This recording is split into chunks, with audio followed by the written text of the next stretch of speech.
जरा अपनी मुट्ठी बंद करो, पूरी ताकत से, इतनी जोर से कि उंगलियां सफेद पड़ जाएं, हथेली में नाखून गड़ जाएं। अब उसी मुट्ठी में रेत भर लो और फिर देखो क्या होता है।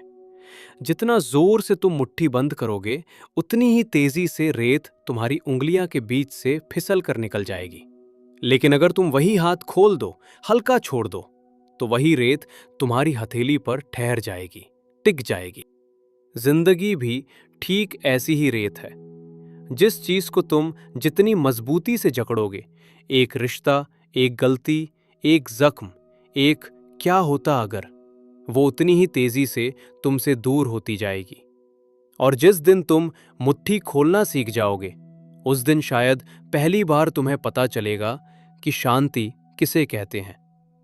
आज की इस कहानी में, इस किताब में हम बात करने जा रहे हैं ठीक इसी मुट्ठी की, इसी रेत की, और इस सवाल की कि आखिर इंसान चीजों को पकड़े क्यों रहता है, जबकि उसे पता है कि वो चीज उसे चोट दे रही है। किताब का नाम है द आर्ट ऑफ लेटिंग गो और लिखी है निक ट्रेंटन ने।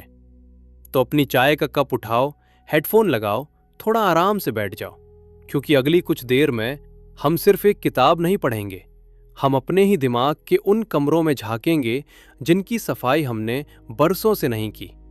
बुक स्मेल पर आज की ये यात्रा थोड़ी अलग है, क्योंकि इस बार किताब बाहर की दुनिया की नहीं, तुम्हारे भीतर की दुनिया की बात करती है। निक ट्रेंटन का नाम सुनकर ज्यादातर लोग सोचते हैं कि ये कोई बड़ा शहर का, बड़ी डिग्रियों वाला आदमी होगा, पर असल कहानी इससे थोड़ी अलग और ज्यादा दिलचस्प है। निक ट्रेंटन का बचपन अमेरिका के इलिनॉय राज्य के एक छोटे से गांव में बीता, खेतों के बीच, मिट्टी और धूप में। यानी वो शुरू से कोई ओवर थिंकिंग एक्सपर्ट बनकर पैदा नहीं हुए थे। उन्होंने जिंदगी को बहुत जमीनी नजरिए से देखा है। बाद में उन्होंने इकोनॉमिक्स और ह्यूमन बिहेवियर यानी इंसानी व्यवहार को गहराई से पढ़ा, और धीरे धीरे वो उन चीजों को समझने में उलझ गए जो हर इंसान के अंदर चलती हैं, मगर जिन्हें कोई खुलकर बोलता नहीं। डर, चिंता, ओवर थिंकिंग, पुरानी बातों को बार बार सोचना, और उस बेचैनी को जो रात को सोते वक्त अचानक छाती पर बैठ जाती है। निक ट्रेंटन को पढ़ना ऐसा लगता है जैसे कोई बहुत समझदार दोस्त, जो खुद भी कभी इन्हीं उलझनों से गुजरा हो, तुम्हारे कंधे पर हाथ रखकर बहुत आराम से बात कर रहा हो। ना कोई भारी भरकम साइकोलॉजी की भाषा, ना कोई ऐसी थ्योरी जो सिर के ऊपर से निकल जाए, बस सीधी, सच्ची, रोजमर्रा की जिंदगी से जुड़ी बातें। और शायद इसी वजह से उनकी किताबें stop over thinking, the over thinking cure और अब द आर्ट ऑफ लेटिंग गो दुनिया भर में इतने लोगों के दिल के इतने करीब पहुंच गई हैं। ये किताबें फिलॉसफी की क्लास नहीं है, ये आईने हैं, और आईना देखना कभी आसान नहीं होता। अब सवाल ये है कि द आर्ट ऑफ लेटिंग गो किसके लिए लिखी गई है? तो जवाब बहुत सीधा है। ये किताब उस हर इंसान के लिए है जो रात के 2 बजे जागकर छत को घूर रहा होता है, उस बात को सोच रहा होता है जो 6 महीने पहले हुई और जो अब बदली नहीं जा सकती। ये उस इंसान के लिए है जो किसी मीटिंग में एक छोटी सी गलती कर देता है और फिर अगले 3 दिन तक उसी पल को दोहराता रहता है अपने सिर के अंदर, जैसे कोई खराब रिकॉर्ड बार बार वही गाना बजा रहा हो। ये उस इंसान के लिए है जो किसी पुराने रिश्ते को छोड़ चुका है शरीर से, पर दिल अभी भी उसी मोड़ पर खड़ा है। ये उस इंसान के लिए है जो परफेक्ट बनने की दौड़ में इतना थक गया है कि उसे याद ही नहीं कि आखिरी बार उसने बिना किसी डर के, बिना किसी जज के, सिर्फ अपने लिए कुछ किया था कब। निक ट्रेंटन शुरुआत में ही एक बात बहुत साफ कर देते हैं। हमारा दिमाग बना है हजारों साल पहले के जंगलों के लिए, उस जमाने के लिए जब इंसान को हर पल जान का खतरा था, जब पीछे मुड़ते ही कोई जंगली जानवर खड़ा मिल सकता था। उस वक्त डर एक हथियार था, चौकन्ना रहना जिंदा रहने की शर्त थी। पर आज इस आधुनिक दुनिया में, जहां ना शेर है ना भालू, हमारा वही पुराना दिमाग अब भी हर छोटी बात को खतरे की तरह देखता है। एक गुस्से वाला मैसेज, एक मीटिंग का इनविटेशन, किसी की एक ठंडी ओके वाली रिप्लाई। दिमाग अब भी वैसे ही रिएक्ट करता है जैसे सामने शेर खड़ा हो। यही वजह है कि हम इतना ओवरथिंक करते हैं, इतना डरते हैं, इतना पकड़ कर रखते हैं। हमारा दिमाग बदला नहीं, बस दुनिया बदल गई। और यही इस किताब की सबसे पहली और सबसे जरूरी सीख है। तुम्हारी चिंता तुम्हारी कमजोरी नहीं है। ये तुम्हारे दिमाग की एक पुरानी थकी हुई आदत है जिसे अब अपडेट करने की जरूरत है। अब यहां से किताब अपनी सबसे ताकतवर बात पर पहुंचती है, जो 2000 साल पुराने स्टोइक फिलोसोफर से उठाई गई है।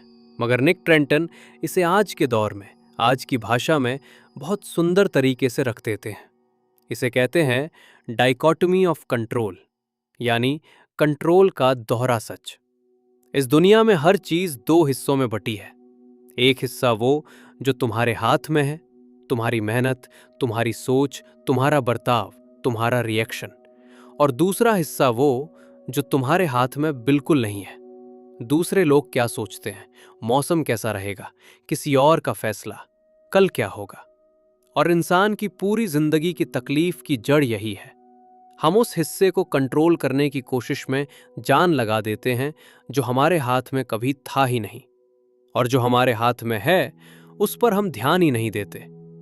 जरा सोचो, तुम किसी को कितना भी समझा लो, वो बदल जाएगा ये गारंटी नहीं। तुम मीटिंग में कितनी भी अच्छी प्रेजेंटेशन दे दो, बॉस का मूड क्या होगा वो तुम्हारे हाथ में नहीं। तुम किसी रिश्ते में कितना भी प्यार दे दो, सामने वाला उसे कैसे लेगा ये उसका फैसला है, तुम्हारा नहीं। और जब हम इस सच को नहीं समझते तो हम लगातार एक ऐसी जंग लड़ते रहते हैं जो जीती ही नहीं जा सकती। निक ट्रेंटन एक बहुत प्यारी मिसाल देते हैं, एक आदमी की जिसका नाम है जॉन। जॉन को हर चीज बिल्कुल सही, बिल्कुल सलीके से चाहिए। उसका घर, उसका बिजनेस, उसकी जिंदगी का हर कोना। जॉन बचपन से ही ऐसा रहा है। पर जैसे जैसे जिंदगी आगे बढ़ती है, जॉन को एहसास होता है कि जिन चीजों पर उसका कोई बस नहीं, दूसरों का बर्ताव, मार्केट का उतार चढ़ाव, समय का बहाव, उन्हें भी वो कंट्रोल करने की कोशिश में अपनी पूरी ऊर्जा फूंक देता है। और नतीजा क्या निकलता है? थकान, चिड़चिड़ापन और एक ऐसी बेचैनी जो कभी खत्म नहीं होती। अब जरा अपनी जिंदगी में झांको।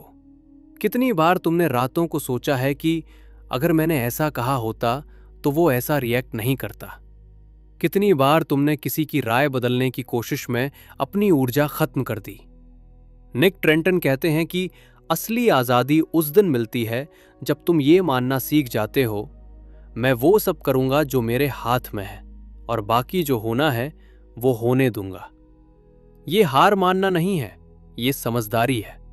ये फर्क समझना जरूरी है। हार मानना है ये सोचना कि मुझसे कुछ नहीं हो सकता, और समझदारी है ये जानना कि मैं सिर्फ अपने हिस्से का काम कर सकता हूं, बाकी का नहीं। जिस दिन ये बात दिल में उतर जाती है, उस दिन से इंसान की आधी थकान, आधी बेचैनी अपने आप कम हो जाती है। अब आती है किताब की दूसरी बहुत गहरी बात, और ये बात शायद सबसे ज्यादा हमारी रोज की जिंदगी से जुड़ी है। हम इंसान अपने ही जज्बातों के सबसे सख्त जज होते हैं।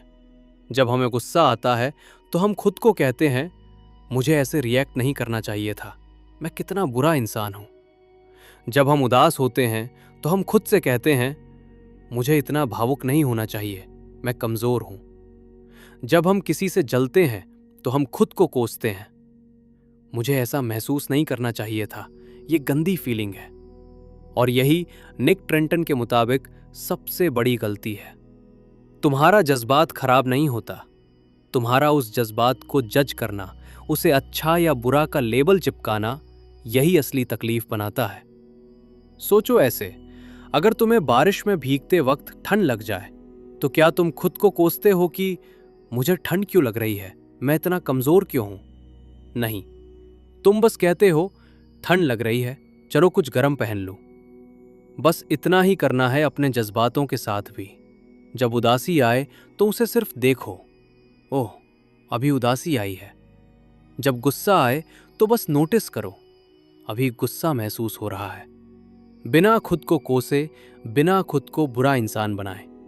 निक ट्रेंटन इसे नॉन जजमेंटल ऑब्जर्वेशन कहते हैं, यानी अपने जज्बातों को एक वैज्ञानिक की तरह देखना, ना कि किसी सख्त जज की तरह। इस आदत का असर बहुत गहरा होता है। जब तुम अपने जज्बात को जज करना बंद कर देते हो तो उस जज्बात के साथ चिपकी हुई शर्म खत्म हो जाती है, और जब शर्म खत्म होती है तो वो जज्बात अपने आप हल्का होने लगता है, अपने आप गुजर जाता है। ये बात बहुत अजीब लगती है शुरू में, पर सच ये है, जिस जज्बात को तुम स्वीकार कर लेते हो वो जल्दी गुजर जाता है, और जिस जज्बात को तुम दबाते हो, उससे लड़ते हो, उसे बुरा मानकर भगाने की कोशिश करते हो, वही जज्बात तुम्हारे अंदर सबसे ज्यादा देर तक ठहरता है, सबसे गहरी जड़ बनाता है। यही पैराडॉक्स है, जिससे तुम भागते हो वही तुम्हारा पीछा करता है, और जिसे तुम बस देख लेते हो बिना लड़े, वही धीरे धीरे खुद रास्ता बना लेता है जाने का। अब तीसरी तकनीक जो किताब का दिल कही जा सकती है, सेल्फ डिस्टेंसिंग, यानी अपने ही ख्यालों से थोड़ा फासला बना लेना।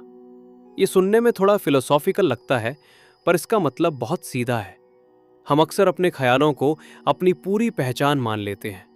जब दिमाग कहता है मैं फेल हो जाऊंगा, तो हम उसे सच मान लेते हैं, जैसे ये कोई अदालत का फैसला हो। जब दिमाग कहता है कोई मुझे पसंद नहीं करता, तो हम उस ख्याल को अपनी पूरी हस्ती बना लेते हैं। पर निक ट्रेंटन यहां एक बहुत जरूरी सच सामने रखते हैं। तुम तुम्हारे ख्याल नहीं हो, तुम वो हो जो उन ख्यालों को देख रहा है। इसे समझने के लिए एक छोटी सी कल्पना करो। मान लो तुम्हारी चिंता एक अलग किरदार है, उसका अपना नाम है, उसकी अपनी आवाज है। वो तुम्हारे अंदर बैठा एक अलग इंसान है जो हर वक्त डराने की कोशिश करता है। जब वो बोलता है तुम कुछ नहीं कर पाओगे, तो उस वक्त तुम सिर्फ इतना कह सकते हो, अच्छा, फिर से शुरू हो गई तुम्हारी पुरानी कहानी। ठीक है, सुन ली, अब मैं अपना काम करूंगा। यही है नैरेटिव थेरेपी का जादू। जब तुम अपनी समस्या को अपने से अलग, एक अलग किरदार की तरह देखने लगते हो, तो उस समस्या की ताकत अपने आप कम हो जाती है, क्योंकि अब तुम उस कहानी के अंदर फंसे नहीं हो, तुम उस कहानी के दर्शक बन गए हो। निक ट्रेंटन एक और बहुत असरदार तरीका बताते हैं। किसी मुश्किल पल को ऐसे देखो जैसे वो किसी फिल्म का सीन हो। मान लो तुम्हें किसी मीटिंग से पहले बहुत घबराहट हो रही है। उस वक्त खुद से कहो, अगर ये किसी फिल्म का सीन होता तो कैमरा अभी मेरे चेहरे पर जूम इन करता और हीरो की धड़कन तेज हो रही होती। बस इतना सोचने से ही अजीब तरीके से उस पल का बोझ हल्का हो जाता है, क्योंकि जब तुम अपने ही दर्द को थोड़ा दूर से देखते हो तो वो दर्द तुम्हें पूरी तरह डूबा नहीं पाता। ये कोई दर्द को नकारना नहीं है, ये दर्द को इतनी जगह देना है कि वो तुम्हें निगल ना जाए। इसी विषय पर निक ट्रेंटन ब्रेन डंपिंग की भी बात करते हैं, यानी जब दिमाग में बहुत सारे ख्याल एक साथ चक्कर खा रहे हों तो उन्हें एक कागज पर बिना सोचे, बिना फिल्टर किए, जितनी तेजी से लिख सको लिख डालो। कोई व्याकरण नहीं, कोई तरतीब नहीं, बस वो सब निकाल दो जो भीतर घूम रहा है। ये तकनीक बहुत मामूली लगती है, पर इसका असर हैरान करने वाला होता है। जब ख्याल सिर के अंदर घूमते रहते हैं तो वो बड़े, डरावने, बेकाबू लगते हैं, पर जब वही ख्याल कागज पर उतर जाते हैं तो वो छोटे हो जाते हैं, उन्हें छांटना आसान हो जाता है और दिमाग को थोड़ी जगह, थोड़ी सांस मिल जाती है। अब इस किताब का एक और बहुत प्यारा हिस्सा आता है जो हर उस इंसान के लिए है जो गलती होने पर खुद को बुरी तरह कोसता है। निक ट्रेंटन यहाँ ग्रोथ माइंडसेट और फिक्स्ड माइंडसेट का फर्क समझाते हैं। फिक्स्ड माइंडसेट वाला इंसान सोचता है मेरी काबिलियत, मेरी इंटेलिजेंस, ये सब जन्म से तय है, इन्हें बदला नहीं जा सकता। इसलिए जब वो किसी इम्तिहान में फेल होता है तो वो सोचता है मैं ही बेवकूफ़ हूं, मेरी किस्मत में सफलता नहीं। लेकिन ग्रोथ माइंडसेट वाला इंसान उसी फेलियर को बिल्कुल अलग नज़र से देखता है।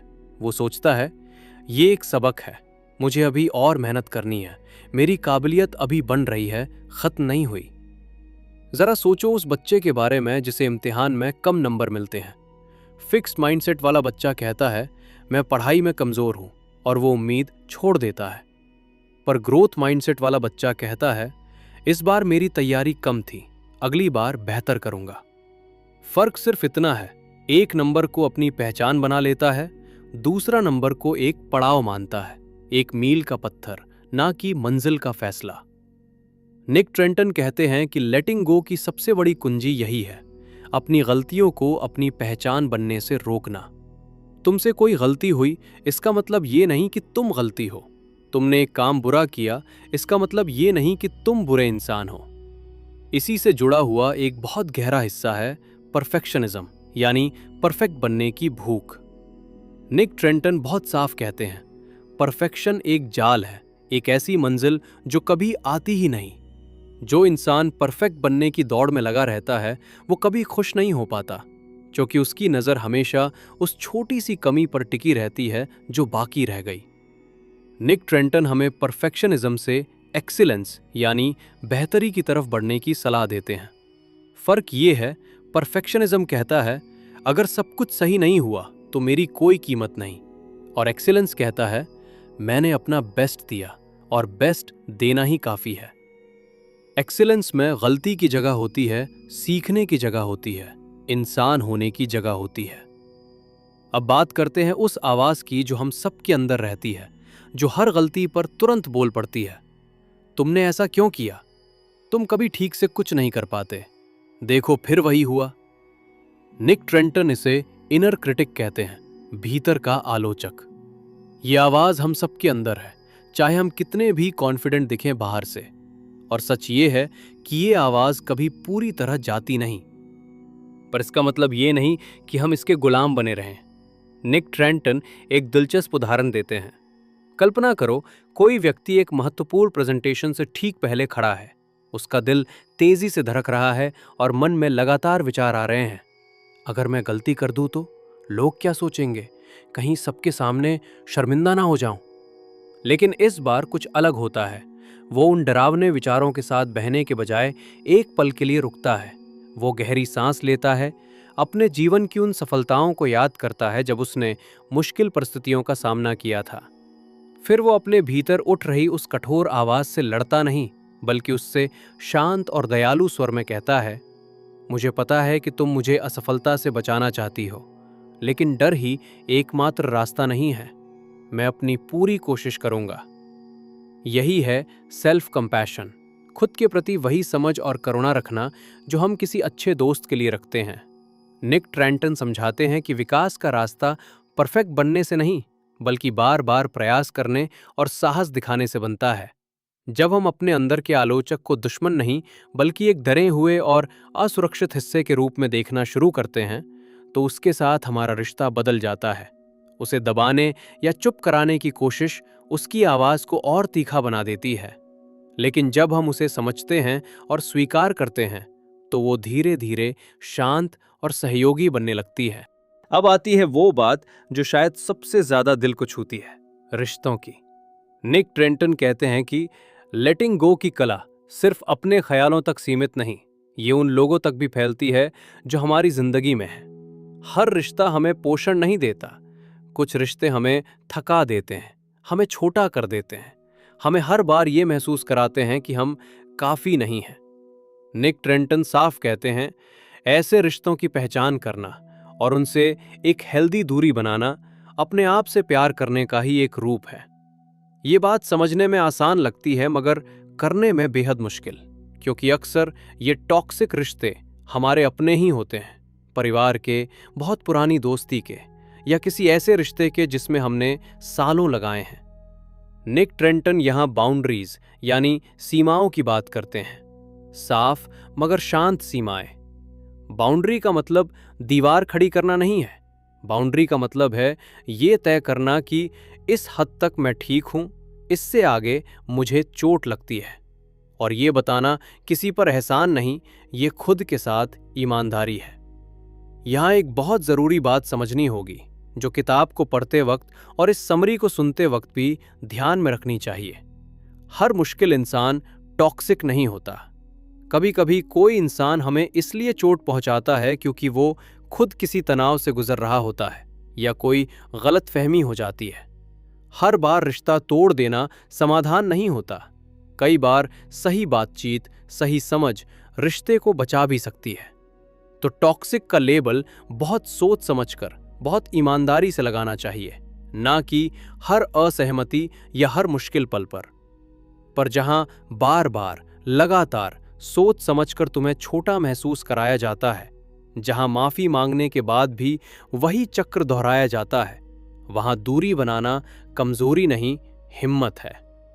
और अब किताब के सबसे भावुक हिस्से पर आते हैं, माफी की बात। निक ट्रेंटन कहते हैं कि माफ करना एक तोहफा है जो हम सामने वाले को नहीं बल्कि खुद को देते हैं। ये बात पहली बार सुनने में अजीब लगती है, पर सोचो, जब तुम किसी से नाराज रहते हो तब उस नाराजगी का बोझ कौन उठाता है? सामने वाला तो शायद अपनी जिंदगी में आगे बढ़ चुका हो, उसे शायद याद भी ना हो उस बात का, पर तुम वही पल बार बार अपने सिर में दोहराते हो, वही चोट बार बार महसूस करते हो। माफी ना करना ये जहर का प्याला बार बार खुद पीना है, इस उम्मीद में कि सामने वाला मरेगा। निक ट्रेंटन इस बात पर जोर देते हैं कि माफ करने का मतलब ये नहीं है कि जो हुआ वो ठीक था। माफी का मतलब भूल जाना भी नहीं है, और माफी का मतलब ये भी नहीं कि उस इंसान को फिर से अपनी जिंदगी में पूरी एंट्री दे दो। माफी का असली मतलब है उस घटना को अपने दिल पर रोज चलने वाली फिल्म बनने से रोक देना। माफी का मतलब है कह देना, हाँ ये हुआ, ये सही नहीं था, पर अब मैं इसे अपने आज पर हुकूमत नहीं करने दूंगा। इस सफर में निक ट्रेंटन एक बहुत जरूरी कौशल सिखाते हैं, दूसरे की नजर से देखना, यानी एम्पथी। वो कहते हैं, जब किसी इंसान ने तुम्हें दुख दिया हो, उस वक्त उसकी जगह खड़े होकर देखने की कोशिश करना सबसे मुश्किल काम है, मगर सबसे असरदार भी। शायद वो इंसान खुद किसी गहरे दर्द से गुजर रहा था, शायद उसने अपनी ही असुरक्षा से तुम्हें चोट पहुंचाई, शायद उसे पता ही नहीं चला कि उसके शब्दों का इतना गहरा असर होगा। ये उसके बर्ताव को सही नहीं ठहराता, मगर ये तुम्हें उस घटना से एक इंसानी नजरिया देता है, और इंसानी नजरिया दर्द को थोड़ा हल्का करता है। और फिर आता है सबसे मुश्किल माफी, खुद को माफ करना। हम अक्सर दूसरों को आसानी से माफ कर देते हैं, पर खुद को बरसों तक सजा देते रहते हैं।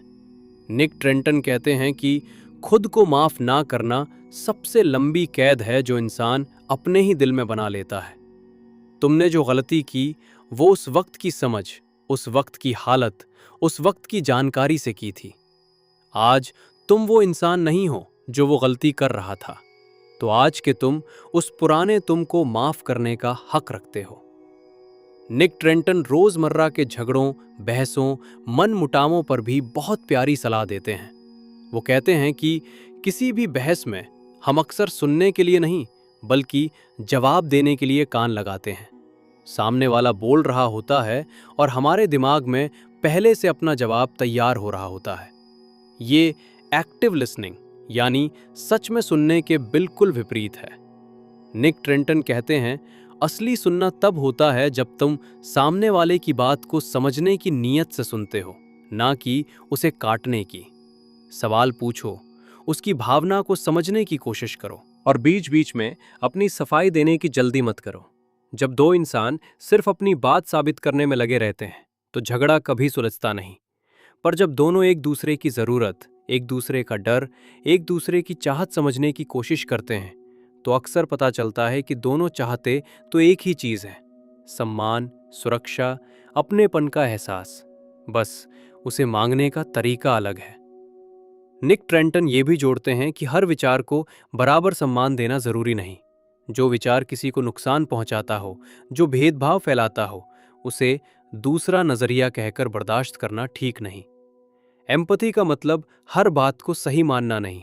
एम्पैथी का मतलब इंसान को समझने की कोशिश करना है, उसके हर बर्ताव को जायज ठहराना नहीं।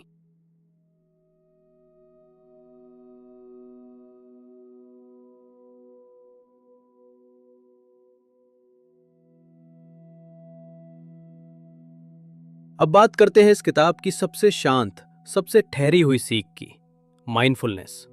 निक ट्रेंटन कहते हैं कि हमारा दुख अक्सर दो जगहों में फंसा होता है। या तो हम बीते हुए कल में जी रहे होते हैं, उस बात को बार बार सोच रहे होते हैं जो बदली नहीं जा सकती, या हम उस आने वाले कल में जी रहे होते हैं जो अभी आया ही नहीं, और शायद वैसे आए भी ना जैसे हम सोच रहे हैं। और जो असली समय है, आज अभी इस पल, उसे हम पूरी तरह जी ही नहीं पाते क्योंकि दिमाग हमेशा कहीं और भटक रहा होता है। माइंडफुलनेस का मतलब बहुत भारी फिलॉसफी नहीं, इसका मतलब है इतना छोटा काम, अपनी सांस पर ध्यान देना, अपने शरीर की संवेदनाओं को महसूस करना, अपने आसपास की आवाज़ों को सुनना, बिना उन्हें जज किए बस उन्हें होते हुए देखना। निक ट्रेंटन कहते हैं कि जब तुम अपनी सांस पर ध्यान देते हो तो तुम्हारा दिमाग जबरदस्ती वर्तमान में खींचा जाता है, क्योंकि सांस हमेशा अभी ही चल रही होती है, ना अतीत में ना भविष्य में। यही वजह है कि सांस पर ध्यान देना सबसे आसान, सबसे ताकतवर माइंडफुलनेस अभ्यास है। जब तुम वर्तमान में लौटते हो तो तुम्हें अचानक एहसास होता है कि अभी इस पल में सब कुछ ठीक है। शायद आगे कोई मुश्किल आए, शायद पीछे कुछ बुरा हुआ हो, पर इस खास पल में अभी सांस चल रही है, तुम सुरक्षित हो। और यही पल पल का सुकून धीरे धीरे जुड़कर एक शांत जिंदगी बनाता है। निक ट्रेंटन एक बहुत आज के दौर की बात भी उठाते हैं, हमारी स्क्रीन की आदत, हमारी सोशल मीडिया की लत। वो कहते हैं कि हम जिस तरह की खबरें, जिस तरह की पोस्ट, जिस तरह के लोगों की जिंदगी रोज देखते हैं, वो हमारे मन की हालत पर सीधा असर डालता है। लगातार नकारात्मक खबरें, हिंसा से भरी क्लिप्स और दूसरों की चमकती दमकती फिल्टर की हुई जिंदगी देखना, ये सब धीरे धीरे हमारे अंदर एक अनकहा बोझ भरता रहता है। निक ट्रेंटन सुझाव देते हैं कि हम जो भी कंटेंट देखते हैं उसे थोड़ा होशियारी से चुनें। उन अकाउंट से दूरी बनाएं जो हमें बार बार नकारात्मक या उदास महसूस कराते हैं। उस मीडिया का समय सीमित करें जो सिर्फ डर और चिंता फैलाता है, और उस कंटेंट को ज़्यादा जगह दें जो हमें सच में कुछ अच्छा महसूस कराए, कुछ सिखाए, कुछ शांति दे। ये कोई दुनिया से कट जाने की सलाह नहीं है, ये सिर्फ इतना कहना है कि जैसे तुम अपने खाने का चुनाव सोच समझ कर करते हो, वैसे ही अपने दिमाग में जाने वाली सूचना का चुनाव भी सोच समझ कर करो, क्योंकि जो तुम बार बार देखते हो वही धीरे धीरे तुम्हारी सोच बन जाता है। किताब के आखिरी हिस्सों में निक ट्रेंटन एक बहुत गहरी, बहुत सुकून देने वाली बात कहते हैं, भरोसा रखना, ना सिर्फ दूसरों पर बल्कि जिंदगी की उस अनिश्चितता पर भी जो कभी पूरी तरह मिटती नहीं। हम इंसान अक्सर सोचते हैं कि अगर हमने हर एक चीज को कंट्रोल कर लिया, हर एक मुमकिन गलती को पहले से सोच लिया, तो हम सुरक्षित हो जाएंगे। पर सच ये है, जिंदगी कभी पूरी तरह प्रेडिक्टेबल नहीं हो सकती, और ये कोशिश करना कि हर चीज पहले से तय हो जाए बस हमें और थका देती है। निक ट्रेंटन कहते हैं, असली ताकत इस अनिश्चितता को स्वीकार करने में है। ये जान लेना कि कल क्या होगा ये पूरी तरह पता नहीं चल सकता, और फिर भी आगे बढ़ना, फिर भी कोशिश करना। ये कोई लापरवाही नहीं है, ये गहरा भरोसा है, भरोसा अपने आप पर कि जो भी आए तुम उसे संभाल लोगे, जैसे तुमने पहले भी संभाला है। हर बार जब जिंदगी ने मुश्किल पल दिए, तुम कहीं ना कहीं टूटे होंगे, मगर तुम अभी यहां हो, सुन रहे हो, सांस ले रहे हो। ये अपने आप में एक सबूत है कि तुम मुश्किलों से लड़ना जानते हो। तो अब सवाल यह है कि इन सारी बातों को जिंदगी में कैसे उतारा जाए। निक ट्रेंटन कोई जादू की छड़ी नहीं देते, ना ही वो किसी एक रात में बदलाव का वादा करते हैं। वो सिर्फ इतना कहते हैं कि हर दिन थोड़ा थोड़ा अभ्यास करो। जब अगली बार कोई चिंता घेरे तो खुद से पूछो, क्या ये मेरे हाथ में है या नहीं।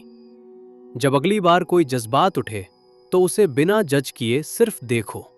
जब अगली बार दिमाग में कोई डरावना ख्याल आए तो उससे थोड़ी दूरी बनाओ, उसे सिर्फ एक मेहमान समझो जो आया है और चला जाएगा। जब अगली बार खुद की कोई गलती दिखे तो उसे अपनी पहचान बनने से रोको। ये किताब हमें सिखाती है कि लेटिंग गो कोई एक दिन का फैसला नहीं है, ये रोज का अभ्यास है, हर सुबह उठकर फिर से चुना जाने वाला रास्ता है। कुछ दिन तुम आसानी से छोड़ पाओगे, कुछ दिन फिर से पकड़ लोगे, और ये बिल्कुल ठीक है, क्योंकि इंसान होना यही है। निक ट्रेंटन की पूरी किताब इस एक सच की तरफ इशारा करती है, तुम्हारा मन तुम्हारा सबसे बड़ा घर है, और हर घर को कभी कभी सफाई की जरूरत होती है। पुराना सामान, टूटी हुई यादें, बिना काम का बोझ, उन्हें बाहर निकालना ही उस घर को फिर से रहने लायक, फिर से सुकून भरा बनाता है। और जैसे किताब के पाठक खुद कहते हैं, द आर्ट ऑफ लेटिंग गो, असल में खोने या त्याग की किताब नहीं है, ये जगह बनाने की किताब है। जब तुम पुराने गम को जाने देते हो तो उस जगह पर नई शांति आ सकती है। जब तुम पुराने गुस्से को जाने देते हो तो उस जगह पर माफी आ सकती है। जब तुम परफेक्शन की भूख को जाने देते हो तो उस जगह पर सच्ची खुशी आ सकती है। हर छोड़ना के पीछे एक पाना छिपा होता है, बस हमें उसे देखने का नजरिया चाहिए। तो दोस्तों, ये थी द आर्ट ऑफ लेटिंग गो की पूरी कहानी, निक ट्रेंटन की पूरी सीख, दिल से सीधी भाषा में तुम्हारे लिए। उम्मीद है कि इस सफर ने तुम्हें कुछ ऐसा दिया हो जो तुम अपने साथ ले जा सको। शायद एक ख्याल, शायद एक एहसास, शायद एक छोटी सी राहत। अगर इस कहानी ने तुम्हारे दिल को कहीं छुआ हो, अगर इसमें तुम्हें अपनी कोई बात, अपना कोई पल नजर आया हो, तो इस वीडियो को लाइक करना मत भूलना और बुक स्मेल को सब्सक्राइब कर लो, ताकि ऐसी और कहानियां और किताबें हम तुम तक पहुंचा सकें। और अगर तुम्हें भी किसी चीज को पकड़े रखने की आदत है, किसी पुरानी बात की, किसी पुराने दर्द की, तो आज रात बस एक बार अपनी मुट्ठी खोल कर देखना। शायद वहां कुछ ऐसा हो जो जाने देने लायक हो। मिलते हैं अगली किताब में, अगली कहानी में। तब तक अपना ख्याल रखना और अपने मन को थोड़ा हल्का रखना।